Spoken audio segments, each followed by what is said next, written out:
हमने डिस्कस किया था। तो चलो स्टूडेंट्स स्टार्ट करते हैं आज का जो लेक्चर है। आज का जो लेक्चर है वो है इलेक्ट्रोकार्डियोग्राम। इसको इलेक्ट्रोकार्डियोग्राम भी कहते हैं और इलेक्ट्रोकार्डियोग्राफ भी कहते हैं। शॉर्ट फॉर्म में हम अगर कह दें कि ECG या RAEG।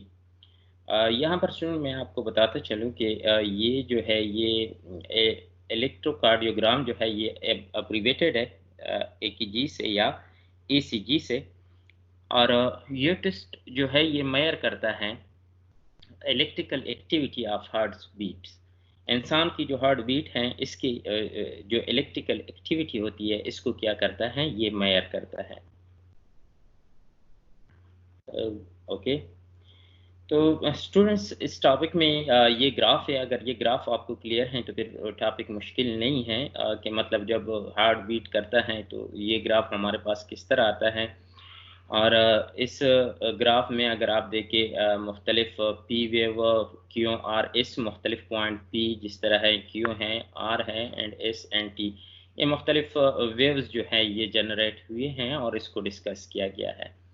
तो एक तो आज हम बात करेंगे इन वेव्स के हवाले से काफ़ी डिटेल से, और दूसरा हम ये जानने की कोशिश करेंगे कि ये वेव कहाँ से प्रोड्यूस होती हैं और ये वेव बनती किस तरह है और इन वेव से हमारे पास जो है ना क्या इन्फॉर्मेशन आती है।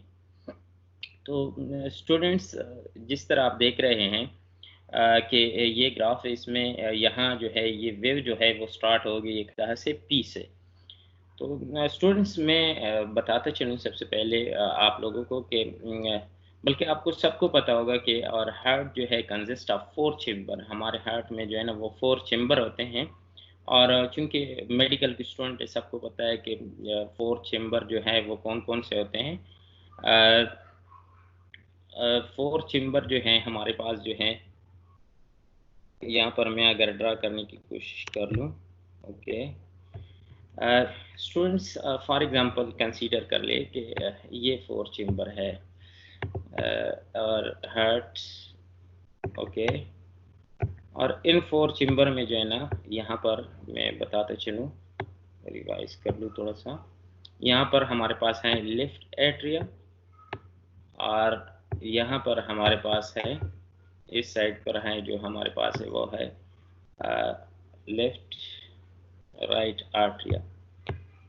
उसके बाद नीचे ये वाली पार्ट में जो है हमारे पास जो है लेफ्ट वेंट्रिकल, और यहाँ पर जो है हमारे पास क्या होती है राइट वेंट्रिकल। तो ये वेव अब कैसे बनते हैं इसको जो है ना हम डिस्कस करेंगे कि ये हमारे पास जो पी वेव है ये कैसे बनता है। स्टूडेंट्स यहाँ पर अगर आप देखें the right and left atria और upper heart chamber make first wave is called P wave. P wave कहाँ से बनता है? पी वेव जो है यहाँ से जो लेफ्ट और राइट एट्रिया जो हैं इस इनकी जब डीपोलराइजेशन होती है तो हमारे पास ये वाला जो है ना ये फर्स्ट वेव बनता है। मतलब वंस अगेन अगर मैं रिपीट कर लूँ, लेफ्ट ये हमारे पास पी वेव कैसे बनता है। पी वेव जो है हमारे पास right and left atria upper chamber make the first wave is called P wave. जब इनकी डीपोलराइजेशन होती है तो हमारे पास कौन सा वेव बनता है? हमारे पास जो वेव बनता है वो मैं बताता चलूँ, ये वाला वेव हमारे पास बनता है पी वेव। ओके, अब जब ये वेव हमारे पास बन जाता है इस दौरान जो है डीपोलराइजेशन होती है। कौन-कौन से फैक्टर? लेफ्ट आर्टरिया और राइट आर्टरिया जो है इनकी डीपोलराइजेशन होती है।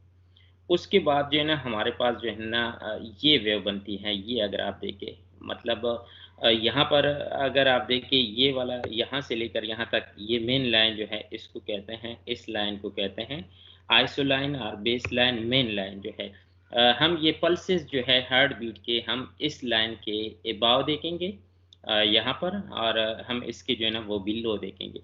अब उसके बाद देखिए पी वेव के बाद हमारे पास जो नेक्स्ट वेव आ रहा है वो है क्यों। ये वाला वेव हमारे पास आ रहा है, ये क्यों वेव।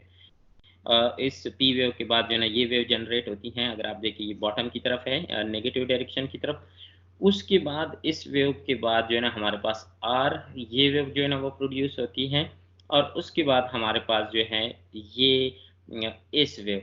चूंकि इन सब का जो टाइम इंटरवल है वो सेम है, और इसी टाइम इंटरवल की वजह से हम इसको कह सकते हैं क्यों आर कम्प्लेक्स। मतलब पी वेव के बाद जो सेकंड हमारे पास जो है ना हार्ट बीट से जो हमारे पास पल्सेस बनते हैं उसको हम कहते हैं क्यों आर इस कम्प्लेक्स, इसको हम कहते हैं। वंस अगेन मैं रिपीट कर लूँ, हम क्या कहते हैं, हम पी जो है ये हमारे पास जब बन जाता है पी वेव के बाद, जो पी वेव था ये हमारे पास बन रहा था लेफ्ट एट्रिया और राइट एट्रिया, इससे बन रहा था। ये जो क्यू आर कम्प्लेक्स हमारे पास बन रहा है, ये हमारे पास बन रहा है किस चीज़ से, वेंट्रिकल के डीपोलराइजेशन से। ये जो वेंट्रिकल हैं, left ventricle and right ventricle, ये जब डीपोलराइज होते हैं तो इनकी डीपोलराइजेशन से हमारे पास जो है ना वो बनती है कौन सी वेव, हमारे पास बनती है नेक्स्ट जो है ये क्यों आर कम्प्लेक्स बनता है। अगर मैं कोशिश करता हूँ कि इसको जो है ना वो हाईलाइट कर लूँ, और ये सेकंड जो है ये हमारे पास क्यों आर कम्प्लेक्स, इसका सेम इंटरवल है।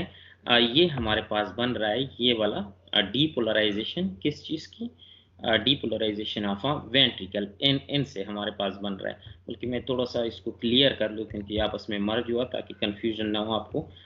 फर्स्ट वन अगर मैं बताऊं, फर्स्ट वन हमारे पास कौन सा बन रहा है, फर्स्ट वन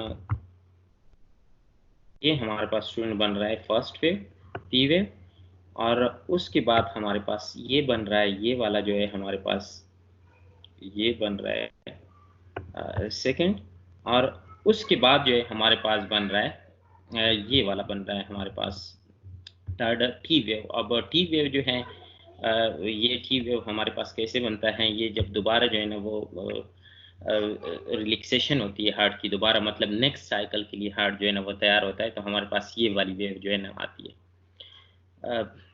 वंस अगेन मैं क्लियर कर लूँ, पी वेव हमारे पास जो बन रहा है, पी वेव जो है हमारे पास बन रहा है किस वजह से, ये बन रहा है left atria and right atria की डीपोलराइजेशन से हमारे पास ये फर्स्ट वेव बनता है। उसके बाद जो है ना हमारे पास सेकेंड इंटरवल, ये जो है हमारे पास इस चैम्बर में ये वाला वेव आता है, ये पीक पॉइंट आते हैं जिसको कहा जाता है क्यू आर कम्प्लेक्स। उसके बाद नेक्स्ट साइकिल में हमारे पास जो है ना ये बनता है टी वेव, जब दोबारा जो है ना हार्ट तैयार हो जाता है नेक्स्ट साइकिल, क्योंकि हार्ट की रिदम जो है ना वो कंटिन्यूसली होती रहती है नेक्स्ट साइकिल के लिए। इसके बाद जो है ना मतलब मैं अगर आपको बताता चलूँ, इसके बाद नेक्स्ट इसी तरह फिर अगेन जो है इसके बाद जो है ना पी वेव जो है ना वो तैयार हो जाता है, उसके बाद फिर क्यों, और उसके बाद जो है ना फिर इस तरह जो है ना क्यों क्यों क्यों के बाद जो है ना हमारे पास आर सीधा इस तरह आ जाता है, उसके बाद जो है ना एस, और इसके बाद जो है ना इस तरह हमारे पास इस तरह नेक्स्ट हमारे पास टी वेव जो है ना वो आ जाता है। टी वेव मतलब टी वेव ये वाला वेव जो है ना, इसके बाद जो दोबारा जो है ना हार्ट की रिलैक्सेशन होती है, दोबारा जो है ना वो प्रोसेस स्टार्ट हो जाता है। मतलब वेव यहाँ से स्टार्ट होता है और यहाँ पर जो है ना वो आपके पास ये वेव ये कम्प्लेक्स सर्किट एक बनता है। ठीक है, अब इसमें कुछ पॉइंट आते हैं जो कि आप देखेंगे यहाँ पर जिस तरह लिखा हुआ है S T segment, S T segment, और इसके साथ जो है ना ये पी आर सेगमेंट और क्यू इंटरवल, ये इंटरवल जो है ये बेसिकली टाइम है कि मतलब यहाँ से लेकर यहाँ तक जो है ना ये तो पी वेव बन गई इस पॉइंट से इस पॉइंट तक। बल्कि मैं थोड़ा सा अगर हाईलाइट कर लूँ, ये इस पॉइंट से लेकर इस पॉइंट तक अगर आप देखें, ये तो आपके पास कौन सी वेव थी, पी वेव बन गई। मतलब इसका टाइम इतना था पी वेव बनने का टाइम। उसके बाद टाइम स्टार्ट हो गया किस चीज़ का, इंटरवल स्टार्ट हो गया क्यों आर इस कम्प्लेक्स का, ये वाला जो है ना ये टाइम स्टार्ट हो जाता है। उसके बाद जो है ना time S T segment, S T segment क्या है, ये वाला इंटरवल जो है ना ये स्टार्ट होता है। एस टी सेगमेंट जो है ये इंटरवल है कौन कौन से फैक्टर, जो वेंट्रिकल की डीपोलराइजेशन है और उसके बाद जब रीपोलराइजेशन स्टार्ट होती है, इनके दरमियान जो इंटरवल है इस इंटरवल को क्या कहते हैं, इस इंटरवल को कहते हैं एस टी सेगमेंट। होप ये जो मैंने बता दिया स्टूडेंट्स क्लियर होगा। इसके अलावा जो टी वेव हैं हमारे पास क्या है, टी वेव फाइनल वेव है, रिप्रेजेंट इलेक्ट्रिकल रिकवरी और return to resting states from the ventricle. मतलब डीपोलराइजेशन से रीपोलराइजेशन की तरफ जब आप आते हैं, जब हार्ट कंट्रैक्ट हुआ है उसके बाद जब वो रिलैक्सेशन की तरफ आ जाता है, इसको कहते हैं हमारे पास हम इसको कहते हैं टी वेव कहते हैं। ओके,